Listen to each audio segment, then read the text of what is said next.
This episode is brought to you by the sci-fi comedy film Alien Theory. Find Alien Theory on Amazon, and for exclusive updates and behind-the-scenes info, visit facebook.com/Alien Theory the movie. Welcome to Fire Pockets. This is Chapter 7.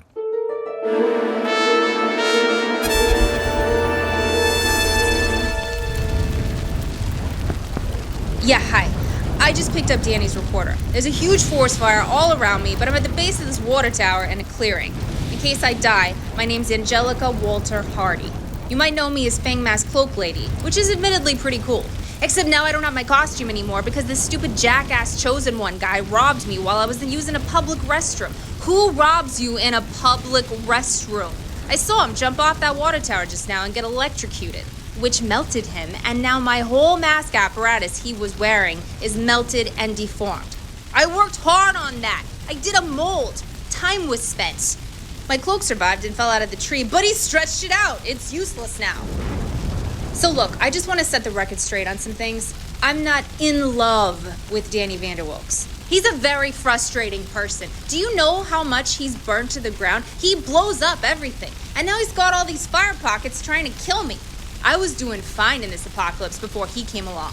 I had some motorcycles, a ton of drones, and all kinds of stuff. I had a cool costume. People thought I had my own fire pocket because of my drum machine. I was generally left alone and doing really good fighting my one-woman war against the fire pockets, and he screwed it all up. He doesn't even know how to put out a fire in a fire pocket. I am not like him. We are nothing alike.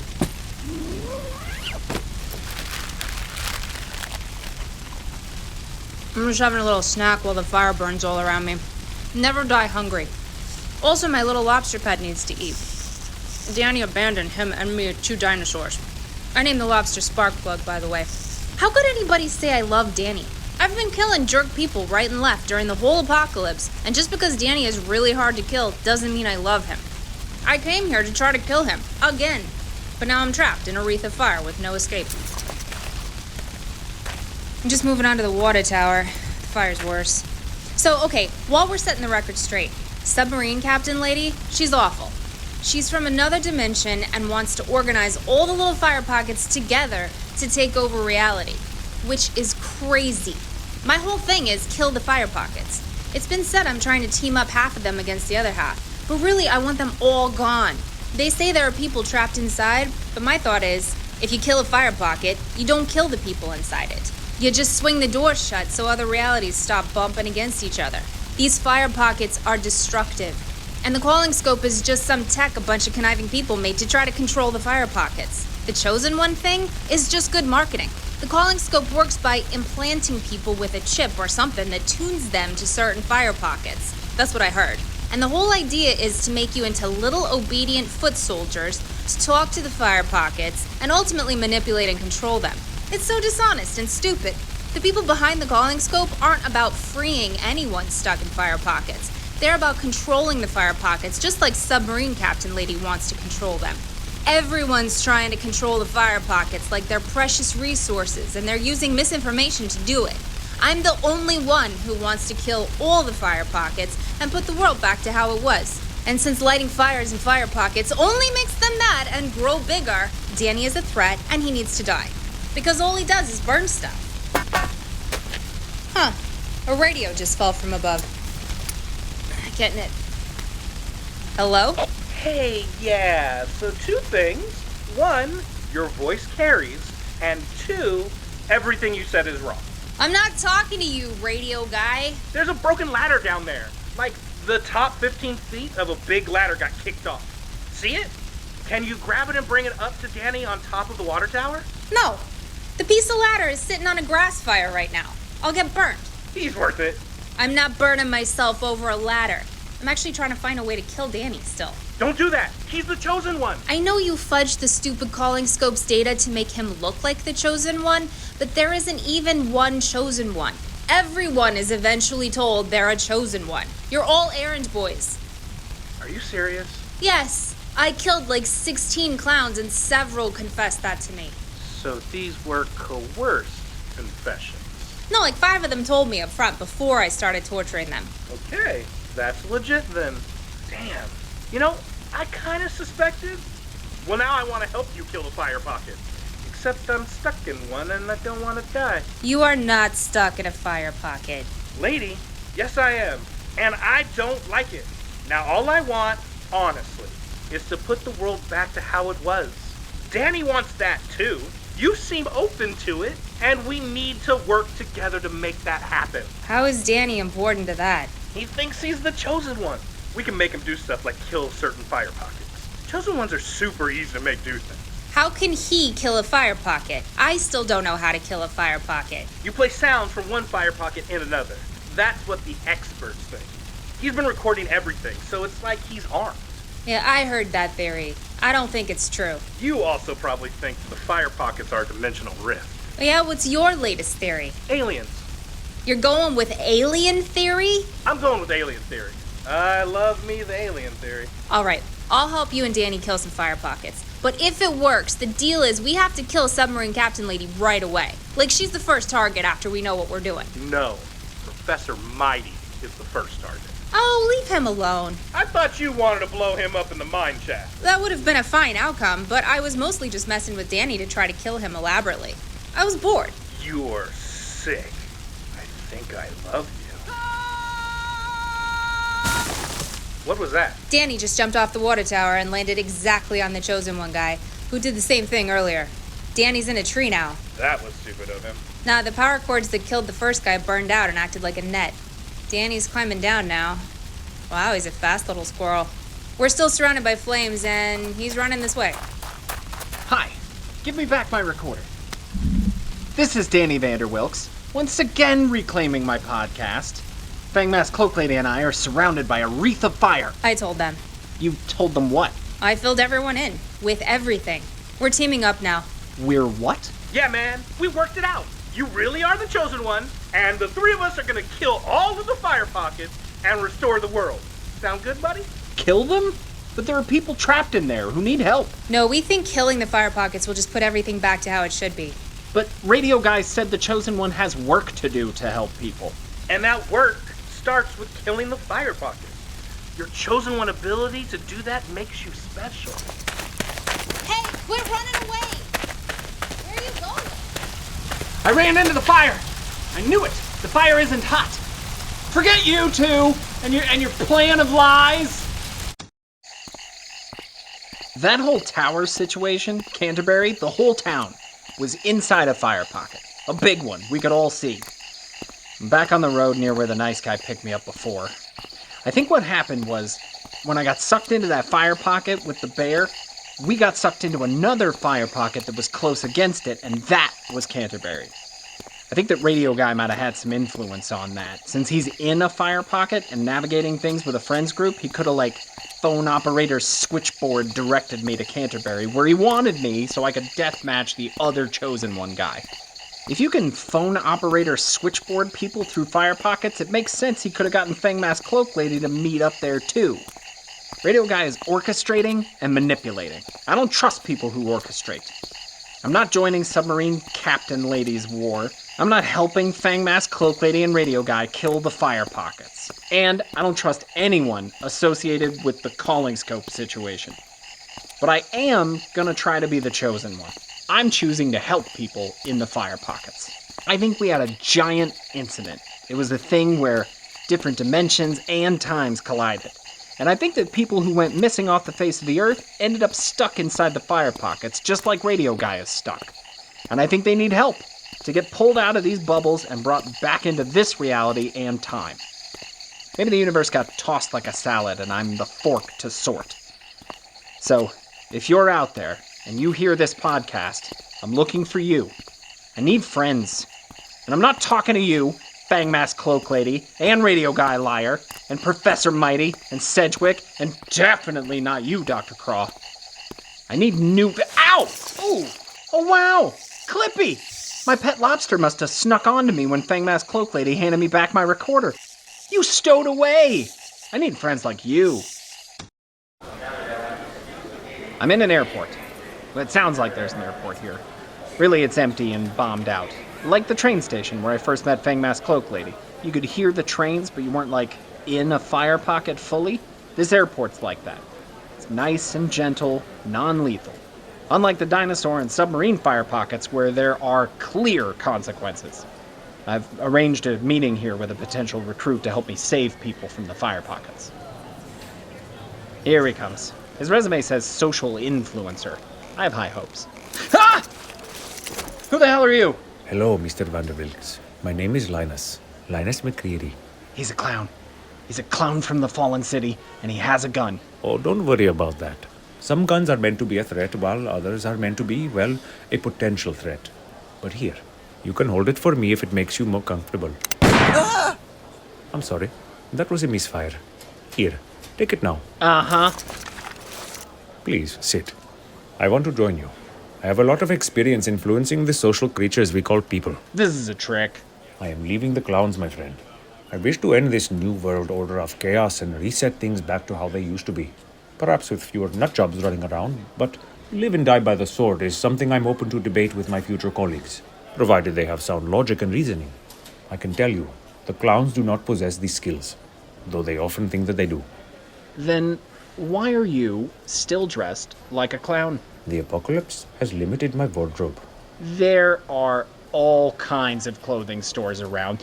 The airport has several. Yes, but also I have to go back to work after this. While my duties as an instrument of mayhem and crowd control are hefty, I do make time some evenings to entertain birthday parties. Tonight I'm filling in for a friend who sadly was killed when he spontaneously caught on fire base jumping.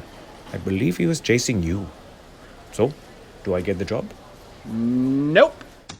I'm walking down an airport runway now. There's no planes, it just sounds like it. I rejected that clown. I don't care if he is a double-crosser who wants to leave the clowns and work with me. I don't care if he really is a nice person. The man wears clown makeup. That's a choice he made. I'm a no on him. That's a choice I'm making. From now on, I'm only recording an interview if the person is decent. I'm in a nice cathedral now. So, I've interviewed 27 different people to join my team. All of them were horrible. Nobody wants to leave their homes. Everybody believes that I can do something to help the Fire Pocket people, but none of the people who applied to help want to come out and adventure with me. They just want to cheer me on, which is lovely. I do appreciate that. But I need a task force, soldier people with guns and war paint, and tools and a network and a system. I need Radio Guy and Fang Mask Cloak Lady and the other crazy jerks I've met. Those people are survivors. You know what I should do? Oh, yes! I should get them together because they all pretty much want to kill the Fire Pockets, right? I should make them think I'm working for them to kill, but really, I'll secretly manipulate them to help me rescue people from the Fire Pockets. That's what I'll do. Oh, wait, you know what? Some of them listen to this podcast. I'll just delete what I said there. Okay. I'm in a nice cathedral. My recorder somehow deleted a whole chunk of conversation, which is weird. All I was talking about, that you missed, was how the interviews haven't been going all that well, and I've decided to, yes, go ahead and try to kill the Fire Pockets with the people that I've come to know and respect, Fang Mask Cloak Lady, and the very honest Radio Guy, among others. I know some of you who've tried to kill me listen to this podcast, so we should go be friends and do this together. I'm working my way back through the mine shaft to see if Professor Mighty is here and available. Oh, wait. Oh, he was kidnapped by the submarine people. Danny Vanderwood. Ah! Professor! Hi! Oh, I'm so glad you're here. The submarine captain gave me a job I didn't like, so I returned home. What was your job? Printing out fake tickets to trick people into thinking the calling scope chose them. Ah. Are you aware sometimes your podcasts update live in pieces and your fans can hear bits and parts as you go along? Yeah? I heard what you said about planning to secretly manipulate us. I didn't say that. You meant to delete it, but it uploaded and played anyway. Let me just turn this recorder off. Okay. That looks off. So that recording... No, that was me using reverse psychology to trick the Radio Guy into helping. He loves that kind of stuff. If he thinks I think I'm tricking him, but really he's tricking me into thinking I'm tricking him, but in the end of all the tricking and canceling out tricks, if he thinks he's tricking me, then he'll join. So you mean to be king of the morons? Basically. But so that I can help people. Are you recording right now? No, it's off. Or my recording light is broke. Oh, shoot. Testing? Testing? No, see? It's off. Then I shall join you. So long as we kill the fire pockets. I want them all dead now. I'm at the ocean now. Turns out the recording indicator button is broken. I don't know who knows my plan is to secretly help the fire pocket people, but damn it! I just confessed my secret plans again. Why won't you delete? Oh, hey, guys, they're all here. Hello. Danny? Hey, how you doing? Great! Professor Mighty, Fangmask Cloak Lady, Sedgwick, and Dr. Craw. And who's got the radio? I have it. Say hello, radio guy. Hey, what's up? So are you guys up to date on my current podcast? Oh, we totally know you're planning to screw us. Hey! So now we're making you wear this bladder filled with acid. If you don't do what we say, it will pop and melt you. You just put an explosive water pouch on me? It's called a bladder, and it will melt you. No messing around, Danny. We're going to work together to kill the fire pockets, not rescue people. Yeah, rescue no. Is that understood, Danny? Which part? There's no escaping us. You can mess about with us individually, but we're all with you now, and you're going to do what we want. We're all going into the fire pocket, and we're going to see what happens when you play sound from one fire pocket in another. We're not all going in. Yeah, we have to control Danny. We need to outnumber him by a lot. You're not even going in, radio guy. You're safe in a faraway fire pocket. I'm with you in spirit. Go in, handle it. I agree. Dr. Cross should go into the first fire pocket alone with Danny. That's not what I said. I'm not going with Danny. That is what you said, Doctor. No, that's not what I'm saying. He's just excited. He'll do it. I'm excited. I can do it. Ah! Ouch! Did some acid leak out of the bladder? Yes. I've got a little drip going, and it's occasionally dabbling on the front of my pants. My fly zipper is now melted shut. I guess we better hurry then. I know the perfect fire pocket to start. I'm alone on top of a giant crater with Dr. Craw. Hello! Crater! Hello. Big hole. And me? I'm here too. And I have Radio Guy. We're up here because Fangmask Cloak Lady, who I refuse to call by her real name out of spite, said if we wait up here, the submarine fire pocket will make its rounds and snatch us up. At which point, the good doctor and I are supposed to play audio from another fire pocket and see what happens. I don't like this plan for the following reasons. This crater is actually a volcano. I'm not afraid of. It's lava. It's dormant. I see steam! And it's not dormant because it wasn't here before the incident. This volcano showed up during all the hullabaloo when a war or something was going on. Probably when the fire pockets showed up, there were some stresses to the Earth. And I wouldn't be surprised if a few volcanoes showed up. They do occur naturally. Right. So, I'm uncomfortable because I'm with two idiots on the lip of a volcano. And we all know if something can catch fire around me, it will. You're not gonna set off the volcano. I hope not, but I'm wearing an acid bladder, and you don't know. So, we're waiting for a fire pocket to cycle by, a submarine fire pocket that is underwater, water that I managed to set on fire. If there's any chance there's a fire pocket down in the mouth of this arguably not dormant volcano, I think we all know I'm gonna cause a fire and the volcano is gonna explode and kill us all. I'm super dramatic. What's happening? Dr. Craw is climbing down into the steamy pit of the volcano to investigate whether there is a fire pocket down there. You got all of that from what he said. No. But he's walking into the volcano, and I can't think of any other reason because we already stopped for bathrooms, food, and picked you up some more Blu-rays. Now what's happening? Dr. Craw is running back up and waving his arms. I think a fire pocket is chasing him. Dr. Craw is being chased by a fire pocket with a dragon inside. It's getting really hot. It's all around me. I can't see anything, but it looks like Dr. Craw is maybe wrestling with the dragon. Maybe it's a small, baby dragon? He's being thrown around. I ripped off my acid bladder, and I'm throwing it to help. I hit the dragon! Now Dr. Crow's choking the dragon. He's punching it. A lot. Still punching. Still punching. I'm starting to feel bad for the dragon. Dr. Crow just killed the dragon inside its own fire pocket, I think. Now the fire pocket sounds like it's rolling back down the slope into the volcano. So, Dr. Craw must be like a big dude, huh? Big man, small dragon. I need more information. The volcano is erupting. I'm running down the outside. The fire pocket Dr. Crow went to see about must have set off the volcano. Maybe the invisible dragon's fire baked away a thin layer of hardened lava? Hardened lava is called tephra? Don't care. The point is the volcano got set off and it's exploding. Dr. Craw's running after me. Can you explain more what the volcano looks like? No! I'm running for my life! You're breathing. You might as well add descriptive words to your exhales. Fireball. There's a fireball? I hear the submarine. Dr. Craw and I are on an outcropping of rock. Lava is flowing all over. Come get us, submarine!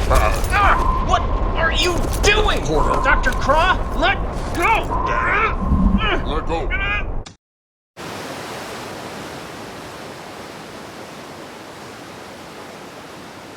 Sorry, I know I'm supposed to be talking. I'm just mad. Getting my thoughts together.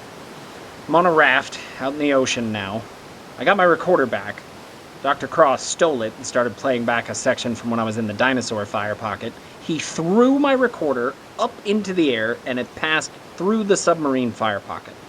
Turns out it is really bad to play a sound from one fire pocket into another fire pocket. That's why no one wanted me making recordings. The recorder was only up in the air for a second. It fell down, I caught it, and ran away like crazy as the volcano kept oozing out and throwing rocks at me. I don't know what happened to Dr. Craw, and I dropped and broke Radio Guy's radio. Yes, on purpose. So, when the submarine fire pocket heard my recordings from the dinosaur fire pocket, something happened. There was a huge sonic shockwave that went crazy. And the submarine fire pocket became visible before it... Well, first, whatever my recorder did, it triggered something. All of the fire pockets, or at least a lot of them, became visible. I can see these big blobby globes floating all over the place, bouncing off of each other, nesting onto things, moving through buildings and ground translucently. Like massive, ghosty fish bowls, and you can see into them. All the stuff I could hear before, I can now see. And there are a ton of these things. They're really pretty at night. Well, that's one thing. You can't see them so well during the day. Like exterior light bulbs. I spent a couple of days scrounging out a raft situation just to come out on the water at night and get a clearer view.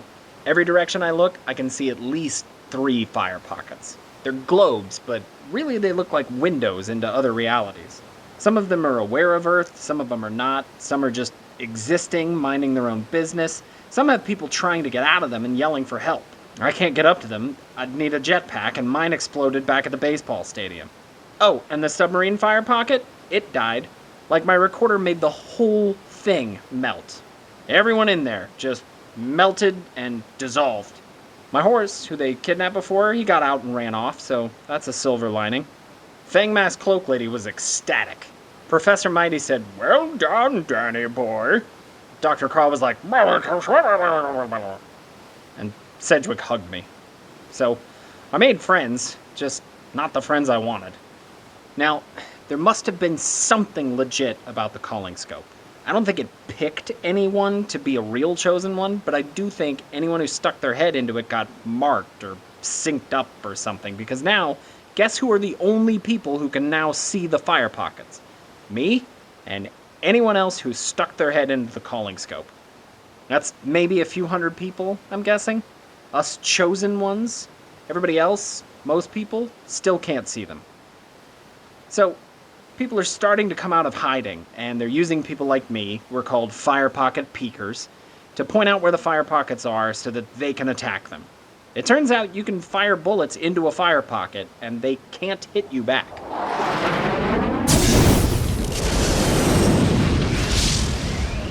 There goes another fire pocket. Killed. That was just an innocent aquarium fire pocket, and some military jet shot a rocket into it. A fire started.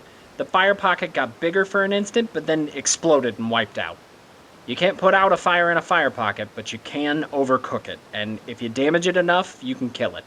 And a fire pocket can only get you if you're inside of it, so this isn't fair. No fire pocket peekers are trying to get the people asking for help out of the fire pockets. They're just all racing to be the best chosen one. We have too many chosen ones.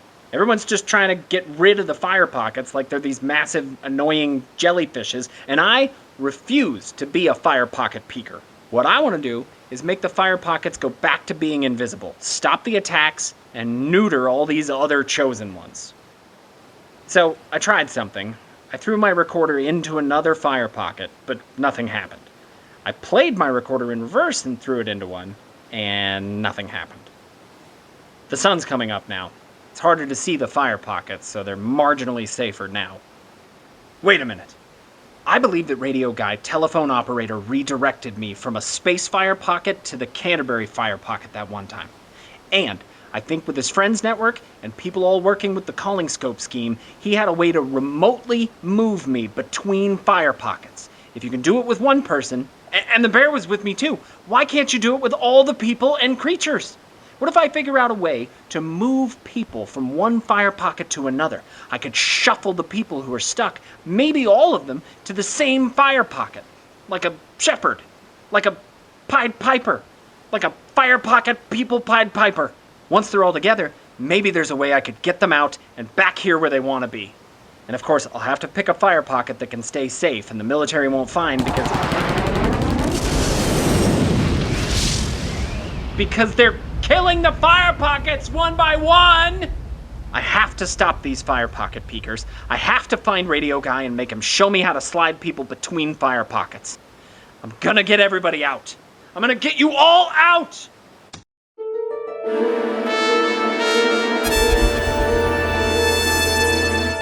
Find out what happens next time on the Fire Pockets season finale, Chapter 8. Fire Pockets, created by Michael Ryan Hahn. Danny Vanderwilks, voiced by David Ross. Fangmask Cloak Lady, voiced by Elizabeth Muir. Radio Guy, voiced by Michael A. Smith. Linus, voiced by Nevin Milan. Professor Mighty, voiced by yours truly. War Drums by J Maxim 13 Pawn 5. Theme song by Noel Melanio. This episode sponsored by Alien Theory the Movie.